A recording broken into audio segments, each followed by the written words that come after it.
आप देख रहे हैं अनहोनी। तो चलिए बढ़ते हैं आज की इस कहानी की ओर। आज से 10 साल पहले की वो रोड ट्रिप मुझे आज भी याद है।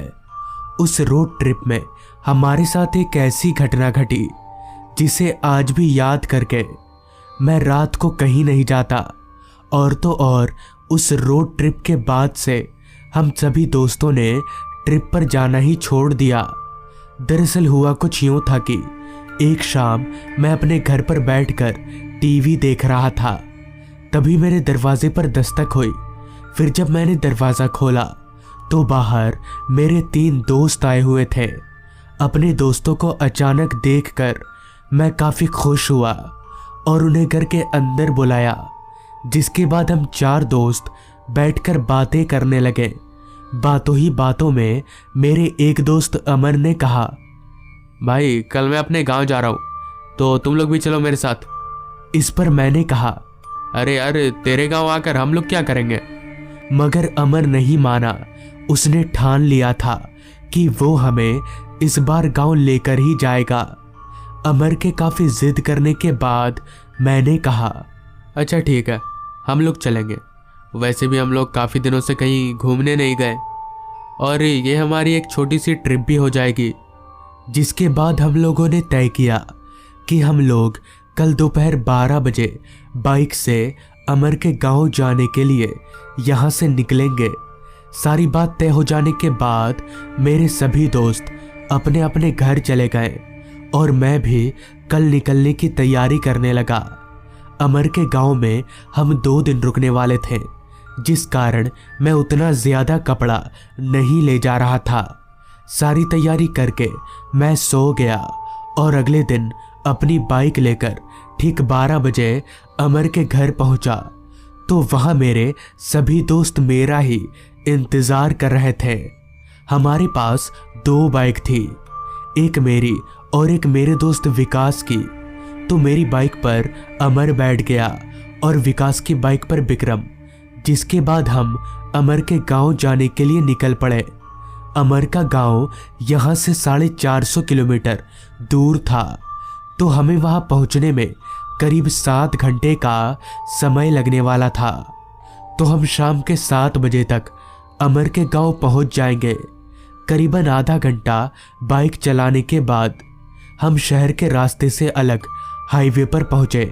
तो हाईवे पर पहुंचते ही हमने बाइक की रफ्तार बढ़ा दी। ऐसा हम इसलिए कर पा रहे थे क्योंकि हम सभी ने हेलमेट पहन रखा था, वरना हमारी कहाँ मजाल कि हम बिना हेलमेट के बाइक चला सकें। इसी तरह तकरीबन 2 घंटे बाइक चलाने के बाद हम खाना खाने के लिए एक ढाबे पर रुके, क्योंकि कल से ही हम अमर के गांव जाने के लिए इतने एक्साइटेड थे कि ठीक से कुछ खाकर भी हम घर से नहीं निकले थे। खाना पीना खाने के बाद जब हमने वापस से बाइक स्टार्ट किया तो वक्त हो रहा था दोपहर के 3 बजे का और अभी भी हमें काफ़ी लंबा सफ़र तय करना था। लिहाजा हम बाइक स्टार्ट करके वापस से आगे बढ़ने लगे। काफ़ी ठंड का मौसम होने के कारण दोपहर के 3 बजे ही सूरज की तेज किरणें मध्यम होने लगी, जिसके साथ साथ हाईवे भी सन्नाटे में बदलने लगा, जिसका फ़ायदा उठाकर हम तेज़ी से आगे बढ़ने लगे। अब आगे बढ़ते बढ़ते काफ़ी वक्त गुजर गया। आसमान सूरज की तेज किरणों की जगह चांद की मध्यम रोशनी ने ले ली और चारों तरफ घने अंधेरे ने अपना डेरा जमा लिया कि तभी मैंने पीछे बैठे अमर से कहा, अमर और कितनी दूर है यार। इस पर अमर ने कहा, अभी भी 1.5 घंटा है, मगर एक रास्ता है जिससे हम 1 घंटे में ही पहुंच जाएंगे, लेकिन उधर से जाना ठीक नहीं होगा क्योंकि मेरे गांव वालों का मानना है कि वो रास्ता श्रापित है। अमर की ये बात सुनकर मैं जोर जोर से हंसने लगा और अमर से बोला, क्या यार तू भी इन सब बातों पर विश्वास करता है, बता किधर है वो रास्ता। जिस पर अमर ने कहा, आगे वाले मोड़ से बाएं। तो मैंने भी वैसा ही किया, अपनी बाइक को आगे वाले मोड़ से बाएं ले लिया। तो मेरे बाएं लेते ही पीछे पीछे विकास ने भी अपनी बाइक को बाएं मोड़ लिया। बाएं मोड़ते ही हमारे आगे एक लंबा सा रास्ता था जिसके दोनों ओर घने जंगल थे। रास्ता इतना अंधेरे में डूबा हुआ था कि हमारी बाइक की हेडलाइट की रोशनी उस अंधेरे के सामने काफी कम पड़ रही थी। और तो और रास्ते के किनारे लंबे लंबे पेड़ होने के कारण चांद की हल्की रोशनी भी उस रास्ते तक पहुंच नहीं पा रही थी। कोहरे ने तो उस रास्ते को इस तरह से घेर रखा था कि हमारी बाइक की हेडलाइट की रोशनी में जितना भी दिख रहा था वो धुंधला धुंधला। रास्ता इतना वीरान था कि दूर दूर तक हमारे अलावा और कोई भी दिखाई नहीं दे रहा था। अभी हम आगे बढ़ ही रहे थे कि तभी अचानक विकास की बाइक बंद हो गई। तो विकास की बाइक बंद होते ही मैंने अपनी बाइक रोकी। विकास बार बार अपनी बाइक स्टार्ट करने की कोशिश कर रहा था मगर उसकी बाइक स्टार्ट होने का नाम ही नहीं ले रही थी। जिसके बाद मैं और अमर बाइक से उतरकर विकास के पास गए और विकास से कहा, क्या हुआ बाइक को? विकास की बाइक में काफ़ी पेट्रोल थी मगर ना जाने क्यों उसकी बाइक स्टार्ट ही नहीं हो रही थी। फिर हम चारों ने बारी बारी से बाइक स्टार्ट करने की कोशिश की मगर सभी की सारी कोशिश नाकाम हो गई। अब हमें समझ नहीं आ रहा था कि हम क्या करें कि तभी अमर ने मुझ पर चिल्लाते हुए कहा, तुझे कहा था ना इस रास्ते पर मत चल, ये रास्ता श्रापित है, मगर तूने मेरी बात ही नहीं मानी। खैर अब पुरानी बात को याद करके क्या फ़ायदा। इस रास्ते पर तो दूर दूर तक हमें जंगल के अलावा कुछ भी नहीं दिख रहा था, जिस वजह से किसी से मदद मांगने की तो बात ही नहीं बनती। अभी हम खड़े खड़े सोच ही रहे थे कि तभी विक्रम ने कहा, वो देख जंगलों के अंदर आगे कुछ काफ़ी सारे घर दिख रहे हैं, तो हमें वहाँ चलकर मदद मांगनी चाहिए। विक्रम के दिखाए गए जगह पर जब हमने भी देखा तो वहाँ हमें कुछ घर दिखे। अब हमारे पास दूसरा कोई उपाय भी नहीं था, लिहाजा हम चारों बाइक साइड में लगाकर उन घरों की तरफ आगे बढ़ने लगे। जंगल के अंदर अंदर चलने के कारण हम काफ़ी संभल संभल कर चल रहे थे कि कहीं कोई जंगली जानवर हम पर हमला न कर दे। कुछ देर चलने के बाद हम उन सभी घरों के करीब पहुँचे तो उन घरों के पास पहुँचते ही हमने देखा कि सारे घरों का दरवाज़ा खुला हुआ है मगर किसी भी घर में कोई इंसान नहीं है। ये बात हमें काफ़ी हैरान करने वाली लगी कि आखिर इस गांव के लोग गए तो गए कहाँ। खैर हमें तो रात गुजारने से मतलब था, तो हम सभी ने तय किया कि आज रात हम इन्हीं किसी एक घर में गुजारेंगे। जिसके बाद हम चारों एक घर के अंदर दाखिल हुए तो घर के अंदर जाते ही हमने देखा कि अंदर से सारा घर इस तरह था मानो इन सब घरों में काफ़ी सालों से कोई रहता ही नहीं हो। खैर हम सभी दोस्त घर के अंदर बैठ गए। काफ़ी लंबा सफ़र तय करने के कारण हम इतने थक चुके थे कि बैठते ही हमें नींद ने कब अपने आगोश में ले लिया पता ही नहीं चला। फिर जब अचानक मेरी आंख खुली तो सामने का नज़ारा देखकर मेरे होश उड़ गए, क्योंकि आंख खुलते ही मैंने देखा कि अब इस गांव में काफ़ी सारे लोग आ चुके हैं। मगर हैरानी वाली बात तो ये थी क्योंकि वहाँ जितने भी लोग थे उनमें से किसी न किसी का एक शरीर का अंग गायब था। किसी का सर नहीं था तो किसी का आधा शरीर। ये देखकर मैं समझ गया कि ये इंसान नहीं बल्कि भूत है। जिसके बाद मैंने फटाफट से सभी दोस्तों को जगाया तो वो भी उस नज़ारे को देखकर जोर जोर से कांपने लगे। मगर मुझे पता था कि अगर हम यहाँ रुके तो शायद हमारी जान भी जा सकती है। जिसके बाद हम धीरे धीरे वहाँ से निकलकर अपनी बाइक के पास भाग आए और किसी तरह से बाइक को धक्का देकर वहाँ से काफ़ी दूर भाग निकले। बाद में हमें कहीं से पता चला कि कुछ साल पहले उस गांव में बाढ़ आया था, जिस कारण गांव के सभी लोग मर गए थे। तब से वो गांव भूतिया हो गया है। मगर वो भूत किसी को कोई नुकसान नहीं पहुंचाते। तो दोस्तों, ये थी आज की कहानी। अगर आपको ये कहानी अच्छी लगी हो तो चैनल को ज़रूर सब्सक्राइब कर लें। तो मैं आपका दोस्त आर्यन जल्द ही मिलूंगा आपसे ऐसी ही एक कहानी के साथ। मेरा खलासी राजू पिछले 15 मिनट से ढाबे में खाना लाने के लिए घुसा है, मगर पता नहीं क्यों वो अभी तक खाना लेकर लौटा नहीं। तेज भूख की वजह से पेट के चूहे भी मर चुके थे। लाख कोशिशों के बावजूद भी जब मुझसे रहा नहीं गया, तब मैंने अपना फ़ोन उठाया और राजू को फ़ोन मिलाने जा ही रहा था कि तभी खाना लेकर राजू ट्रक में आ गया। उसके आते ही मैंने पूछा, क्या कर रहा था इतनी देर से? इस पर राजू बोला, अरे वो गर्मा गर्म बनवा रहा था ना, इसलिए टाइम लग गया। चलिए उस्ताद, खाना खाते हैं। खाना सच में बड़ा स्वादिष्ट था। अब खाना अच्छा था या मेरी भूख बढ़ी हुई थी ये नहीं मालूम, मगर हाँ, खाना खाकर मज़ा आ गया। अभी हम खाना खा ही रहे थे कि तभी राजू के पास वाली खिड़की पर कोई भिखारी आकर खड़ा हो गया और हाथ बढ़ाकर कुछ देने के लिए बोलने लगा। पहली बार तो राजू ने उसे कुछ भी देने से साफ इनकार कर दिया, मगर इसके बावजूद भी वो जब नहीं माना, तब राजू ने उसे डांटकर भगा दिया। मगर जाते जाते उस भिखारी ने कहा, अच्छा नहीं किया तुम लोगों ने, बहुत गलत किया। इतना बोलकर वो भिखारी वहाँ से चला गया। उस वक्त तो हमने उसकी बात को हवा में उड़ा दिया, मगर हमें पता नहीं था कि कभी कदार लोगों की बद्दुआ भी लग जाती है। खैर, खाना ख़त्म करने के बाद ट्रक स्टार्ट करके हमने अपना सफ़र शुरू किया।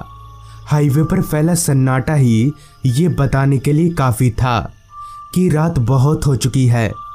70-80 की रफ्तार में हमारी ट्रक आगे बढ़े जा रही थी। हाईवे पर जितना सन्नाटा था उतना ही अंधेरा। मन में मौसम बिगड़ने का डर भी था, क्योंकि बीच बीच में बादलों की गर्जन और बिजली की चमकाहट हम साफ सुन और देख पा रहे थे। खैर, ट्रक चले जा रही थी। स्कूल बेंच और फर्नीचर से ट्रक पूरा भरा हुआ था। हमें जिस गांव में माल उतारना था वो अभी काफ़ी दूर था। अभी हम आगे बढ़ ही रहे थे, तभी राजू बोला, उस्ताद, आगे मोड़ से दाएं ले लेना। इस पर मैंने पूछा, क्यों? रास्ता तो सीधा है ना। इस पर राजू बोला, उस्ताद ये शॉर्टकट है, हम जल्दी पहुंच जाएंगे। मैंने भी सोचा कि अगर थोड़ा जल्दी माल डिलीवर कर देंगे तो हमारा ही अच्छा होगा। और वैसे भी मैं बहुत बार सैकड़ों शॉर्टकट रास्तों से गुजर चुका हूँ, इसलिए मैंने भी बिना किसी अगर मगर के सामने मोड़ पर जाकर ट्रक को दाईं ओर मोड़ लिया। अब हमारे सामने जो रास्ता था वो रास्ता कम, जंगल ज़्यादा लग रहा था। घने लंबे पेड़ रोड की ओर इतना झुके हुए थे कि हमारी ट्रक बार बार उन पेड़ की टहनियों से टकरा रही थी। रास्ते का ऐसा हाल देखकर मैंने राजू से पूछा, तुझे पक्का पता तो है ना कि यही है वो शॉर्टकट? इस पर राजू बोला, इधर से ही सुना था मैंने, पर ये था या इसके आगे वाला समझ नहीं आ रहा। इस पर मैंने बोला, क्या यार, जब मालूम नहीं था तो क्यों बोला यहाँ आने के लिए? अब उतना घूम कर जाना पड़ेगा। इस पर राजू बोला, नहीं नहीं उस्ताद, यही है वो रास्ता, सामने बोर्ड देखिए। राजू के कहने पर मैंने जब सामने देखा तो सड़क के किनारे पर एक बोर्ड लगा हुआ था जिस पर लिखा था बनिहार गांव 49 किलोमीटर। उस बोर्ड को देखकर मुझे थोड़ी शांति मिली और मैं बेझिझक ट्रक को भगाने लगा। मगर एक बात अभी भी खटक रही थी कि उस पूरे रास्ते पर हमारी ट्रक के अलावा और कोई गाड़ी नहीं थी, सिर्फ खामोशी और सन्नाटा। मेरी ट्रक और रात कीड़ों की आवाज़ें उस रास्ते की खामोशी को तोड़ने की नाकाम कोशिश कर रहे थे, लेकिन दूर दूर तक सिर्फ जंगल होने की वजह से इन छोटी मोटी आवाज़ें उस गहरी खामोशी का कुछ बिगाड़ नहीं पा रहे थे। उस सुनसान रास्ते पर अभी हम आगे बढ़ ही रहे थे कि तभी सामने सड़क पर हमें एक चेक पोस्ट दिखा। मगर अजीब बात तो ये थी कि उस चेक पोस्ट पर ना तो कोई पुलिस वाला था और ना ही कोई गाड़ी। चेक पोस्ट का फाटक गिरा हुआ था, लिहाजा मैंने फाटक से कुछ ही दूरी पर ट्रक रोक दिया और नीचे उतरकर फाटक की ओर बढ़ने लगे। मेरी देखा देखी राजू भी उतर चुका था। मैंने एक नज़र चारों तरफ देखा, लेकिन वहाँ दूर दूर तक इंसान तो दूर एक परिंदा तलक भी दिख नहीं रहा था। जहाँ तक नज़र जा रही थी सिर्फ खामोशी और सन्नाटा। जब बहुत खोजने के बाद भी कोई नहीं दिखा, तब मैं और राजू फाटक के पास गए और अपने हाथों की मदद से फाटक को उठाने की कोशिश करने लगे। मैंने जैसे ही फाटक को हाथ लगाया कि तभी मेरे हाथ में चिपचिपा सा कुछ लगा। मैंने जब अपनी हथेली को देखा तो मेरे होश उड़ गए, क्योंकि मेरी हथेली पर खून लगा हुआ था। मैंने अपनी हथेली को राजू की तरफ मुड़ाया। मेरी हथेली देखकर राजू बोला, क्या हुआ? क्या? फाटक हटाओ। राजू से ये जवाब पाकर मैंने जब अपनी हथेली को वापस से देखा तो मैं दंग रह गया, क्योंकि मेरी हथेली पर लगा सारा खून अब गायब हो चुका था। मुझे मेरी आंखों पर यकीन नहीं हो रहा था, मगर मैंने राजू से कुछ नहीं बोला और चुपचाप फाटक उठाने में उसकी मदद करने लगा। कुछ ही देर में हम दोनों ने मिलकर फाटक उठा दिया और ट्रक लेकर आगे बढ़ गए। आगे का रास्ता और भी ज़्यादा खाली था।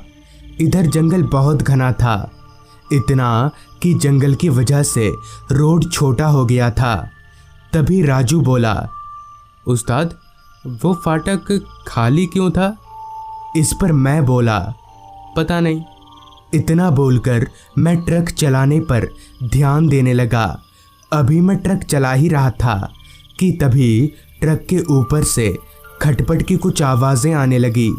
मुझे लगा शायद झुकी हुई पेड़ की टहनियाँ ट्रक से टकरा रही होंगी, मगर ऐसा नहीं था।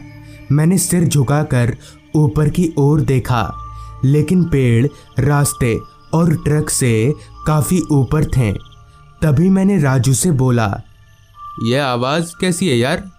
अभी मैंने इतना कहा ही था कि तभी ट्रक की वाइंडशील्ड पर ऊपर से दो पैर लटकते दिखे। मैं और राजू दोनों ही हैरान थे कि भला कोई चलती ट्रक के ऊपर कैसे बैठ सकता है। हालांकि उस वक्त हमें ट्रक रोककर देखना चाहिए था, मगर हम दोनों में से कोई भी इतना हिम्मत वाला नहीं था कि ट्रक से बाहर निकलकर देख सके। मुझे समझ नहीं आ रहा था कि अब क्या करना चाहिए। तभी राजू बोला, उस्ताद, ट्रक की स्पीड बढ़ा दो, जो भी होगा अपने आप गिर जाएगा। राजू की ये बात मुझे ठीक लगी और बिना कुछ सोचे समझे मैंने ट्रक की रफ्तार बढ़ा दी, लेकिन इसका कोई फ़ायदा नहीं हुआ। वो जो कोई भी था अपनी जगह से 1 इंच भी नहीं हिला। मैं और राजू डर के मारे थर-थर काँप रहे थे, मगर समझ नहीं आ रहा था कि इस बला से पीछा कैसे छुड़ाया जाए। डर के मारे स्टीयरिंग पर मेरे हाथ लगातार काँप रहे थे और अंत में वही हुआ जिसका मुझे डर था। ट्रक रास्ते के किनारे एक पेड़ से जा टकराई, जिसके साथ ही मैं बेहोश हो गया। पता नहीं कितनी देर मैं बेहोश रहा, मगर जब मेरी आँख खुली तब मैं एक खड्डे में पड़ा हुआ था। मुझ पर मिट्टी फेंकी जा रही थी। मैं हड़बड़ाकर उठ गया तो देखा कि सफ़ेद कपड़ों में 3-4 लोग मुझ पर मिट्टी फेंक रहे हैं। उन सभी के चेहरे बड़े अजीब से थे। मैंने उस खड्डे से निकलने की कोशिश की और 2-4 बार हाथ पैर मारने पर मैं उस खड्डे से निकल भी गया। उस खड्डे से निकलकर मैंने जब इधर उधर देखा तो पाया कि आसपास सिर्फ कब्र ही कब्र है। मतलब ये कि वो एक कब्रिस्तान था। मैं बिना देर किए राजू को ढूंढने लगा, लेकिन मुझे राजू कहीं पर भी दिख नहीं रहा था। वो अजीब लोग भी मेरे पीछे पीछे घूमे जा रहे थे। मैं पागलों की तरह आवाज़ लगाकर राजू को ढूंढे जा रहा था, लेकिन राजू उस पूरे कब्रिस्तान में कहीं नहीं था। तभी अचानक ही किसी ने पीछे से मेरी गर्दन पकड़ ली। पीछे मुड़कर देखा तो वही तीनों अजीब लोग थे। तभी उन्होंने मुझे एक झटके से ज़मीन पर पटक दिया और घसीटकर मुझे उसी कब्र के पास ले जाने लगे जहाँ से मैं निकला था। लेकिन तभी किसी ने पीछे से मेरा पैर पकड़ा। वो जो कोई भी था, उसके पैर पकड़ते ही उन तीनों अजीब लोगों ने मुझे एकदम से छोड़ दिया और हवा में कहीं धुआं हो गए। मैंने पलटकर सामने देखा तो राजू था। राजू ने मुझे सहारा देकर उठाया और बोला, उस्ताद चलिए, यहाँ रुकना ठीक नहीं होगा। फिर मैं और राजू कब्रिस्तान से बाहर की ओर जाने लगे। अभी हम कब्रिस्तान से बाहर निकलने ही वाले थे, तभी राजू बोला, उस्ताद आप चलो, मैं आता हूँ, ट्रक बाहर ही पड़ी है। लिहाजा मैं कब्रिस्तान से बाहर निकल गया तो मेरी ट्रक सामने ही पड़ी थी। ट्रक की हालत बहुत ख़राब थी। मैं चलकर ट्रक के पास गया और ट्रक में पड़े अपने फ़ोन को निकालने के लिए जैसे ही ट्रक का दरवाज़ा खोला तो मेरे पैरों तले ज़मीन खिसक गई, क्योंकि मेरी बगल वाली सीट पर राजू पड़ा हुआ था और उसकी सांसें थम चुकी थी। मतलब ये कि थोड़ी देर पहले जिसने मेरी जान बचाई थी वो राजू नहीं बल्कि उसकी आत्मा थी।